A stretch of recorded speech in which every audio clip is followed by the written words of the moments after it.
ராமலிங்காபயம்.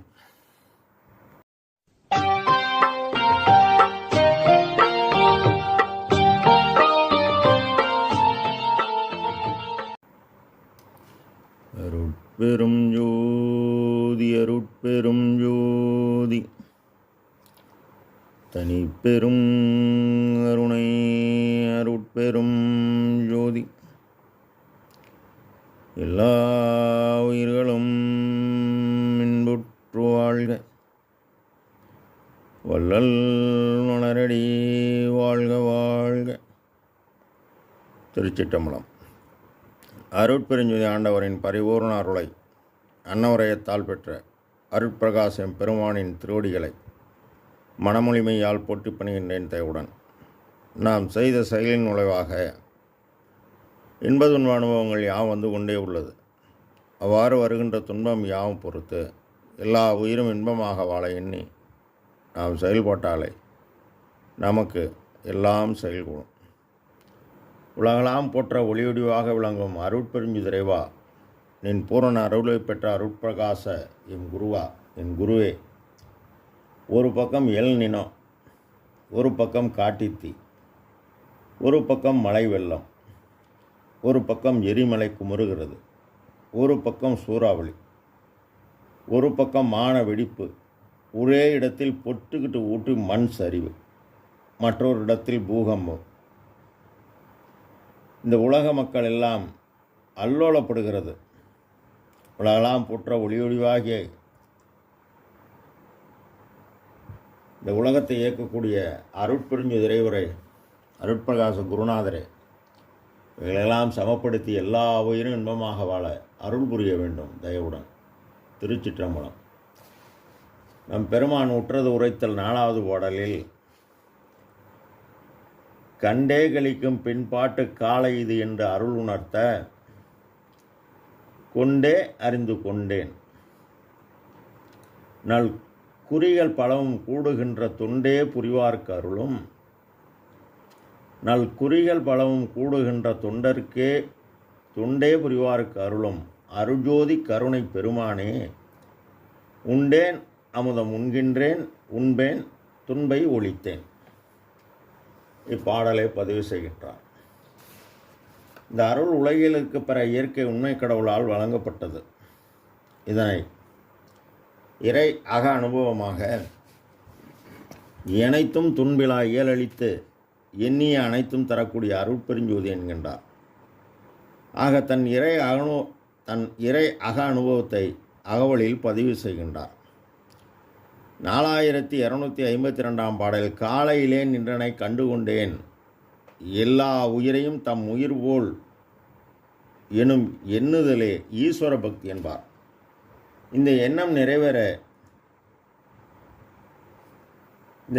நிறைவேற இது எங்கே கூடுகிறது எனில், சன்மார்க்க சாலையிலே இன்பம் தலைக்கின்றேன். நம் பெருமான் உயிர்கள் படும் துன்பம், பசி, தாகம், பிணி, இச்சை, எளிமை, பயம், கொலை என்று ஜீவகாருண்ய ஒழுக்கத்தில் குறிப்பிட்டு, பசி தவிர்த்தலும் கொலை நீக்கலும் பரோபகார செயல் என்று கூறுகிறார். காரணம், இந்த ஜீவகாருண்ய செயலால் தான் இன்று இறைவனின் அருளை எடுத்து அவரை அடைய முடியும் என்பதை நம் பெருமான் நன்கு உணர்ந்து, அதை நாம் அறிந்து அறிவால் மேலேற நமக்கு வைகாசி 11 23/5/1867 என்று சமரச சத்திய தர்மசாலையை நிறுவி, அன்று முதல் 3 வேளையும் கோடான கோடி ஏழைகள் பசியை போக்குகிறார், அன்னவரையும் செய்கிறார். நம் பெருமான் அன்னவரையும் செய்ய செய்ய ஆற்றல் கூடுகிறது, உள்ளொளி ஓங்குகிறது. யோக ஞானத்தில் உண்டேன் என்ன உண்டாரு, அங்கு ஒரு அருளமுதம் உண்கின்றார், அங்கு சுத்ததேகம் பிரணோதேகம் மலமெல்லாம் என்று விட்டார். மறுபடியும் ஒரு இடம் கூறுகிறார், அமுதம் உண்கின்றேன். இது இறைவனால் ஊட்டப்படுகின்ற அமுதம். ஆக இந்த இறைவனால் ஊட்டப்படக்கூடிய அமுதம் இந்த உபகார சக்தி நாம் பெற்ற ஆற்றலை ஆன்ம அறிவுடன் கூட்டும் பொழுது இந்த மனதின் செயல்பாடு அறிவின் செயல்பாடுடன் கூடும் பொழுது, இந்த அறிவின் செயல்பாடுடன் இறைவனின் தயவு பேராற்றல் வந்து கூடும் பொழுதுதான் இந்த அருளமுதம் உண்ண முடியும்.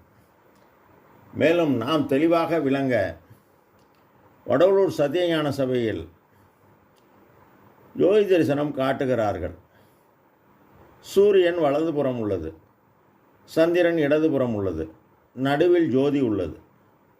நமது மனதின் செயல்பாடு பூரணமாகி சூரியனாகிய அறிவுடன் கூடும் பொழுது அறிவு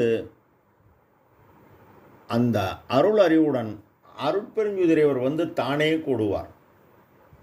அதைத்தான் அங்கு நம் பெருமான் எண்கோண வடிவில் சிற்சபை பொற்சபை ஞானசபை என நாம் விளங்க அமைத்துள்ளார்.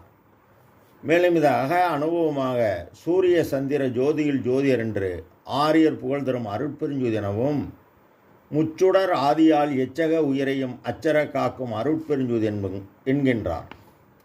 உள் ஒளி அடி, ஆன்ம ஒளி நடு, அருள் ஒளி ஆகிய முடி இறைவன் வந்து கூடணும். கூடினால் எல்லையில் பிறப்பெனும் இருங்கடலை நீந்தி விடலாம், மரணமில்லா பெருவாழ்வு பெற்றுவிடலாம். இதனை நம் பெருமான் மரணமில்லா பெருவாழ்வில் வாழ்ந்திடலாம் கண்டீர், புனைந்துரையேன் பொய் புகழேன் சத்தியம் செய்து சொல்கின்றேன், அருள் உணர்த்த கண்டுகொண்டேன். அருள் என்பது கடவுள் தயவு, கடவுள் இயற்கை விளக்கம். ஜீவகாரணி என்பது ஜீவர்கள் தயவு, ஜீவர்கள் ஆன்மயோர்க்கம். நம் பெருமான் பேருபதேசத்தில் நமது முதற் சாதனமாகிய கருணை ஆகிய என்று குறிப்பிடுகிறார். ஆக நம்மிடம் ஆன்மாவின் இயற்கை குணமாகிய கருணை இருந்து நாம் யாரே எனினும் இறங்கி நம் தரத்துக்கு தக்கவாறு நம் தேவை போக நம்மிடம் உள்ள பொருளை நாம் உதவதான் தயவினால் தயாவண்ணம் ஆகி நாம் பெற வேண்டியதை பெறலாம். நல் குறிகள் பலவும் கூடுகின்ற தொண்டே புரிவாருக்கு அருளும். குறி என்பது ஒரு இலக்கு, நினைத்த இடம் போய் சேருவது. அதாவது சுத்த சன்மார்க்கத்தின் இலக்கு மரணமில்லா பெருவாழ்வு. அதை அந்த சபையாகிய உள்ளத்தில் நாம் போய் சேர வேண்டும் என்று துணிவு கொண்டவர்கள் மன ஒருமை நிலையில் வைத்து புறத்தே ஜீவகாருண்ய ஒழுக்கமும், ஒழுக்கமே கடவுள் வழிபாடு, கடவுள் காட்டிய பாதை, கடவுளை அடையும் பாதை என 100% நயல்பட்டதால் 100% நம்பி செயல்பட்டால் குறியும் குணமும்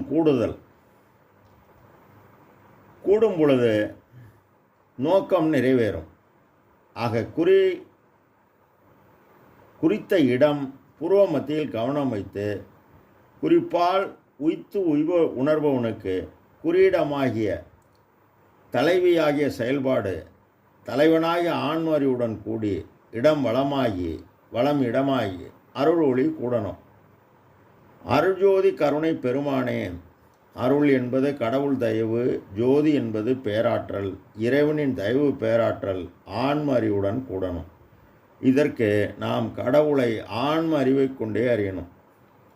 அவர் அறியும்போது அவர் வந்து கூடி அமுதம் ஊட்டணும். அப்படி ஊட்டினால் முத்தேகம் வாய்க்கும்.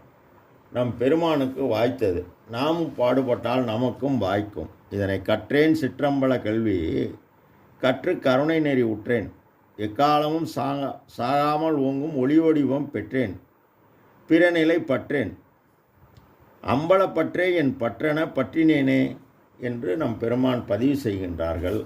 நாமும் அவ்வாறு செயல்படுவோம், மேல்நிலை அடைவோம். ராமலிங்கா அபயம். திருச்சிற்றம்பலம்.